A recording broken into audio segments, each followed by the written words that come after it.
2025 সালের মে মাসে doctor Yunus sir জাপানে এসেছেন। তো ওনাদের টিমের মধ্যে আমার 3 জনের সাথে প্রাইভেট সাইডলাইনে দেখা করা সম্ভব হয়েছিল।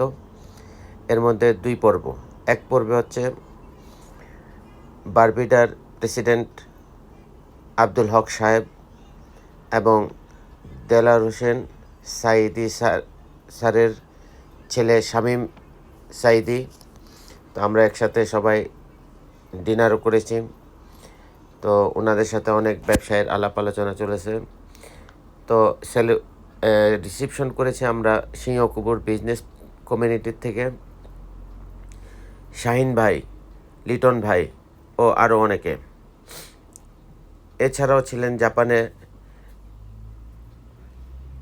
সিনিয়র গাড়ির ব্যবসায়ী লিয়াকত ভাই ও নান্নু ভাই।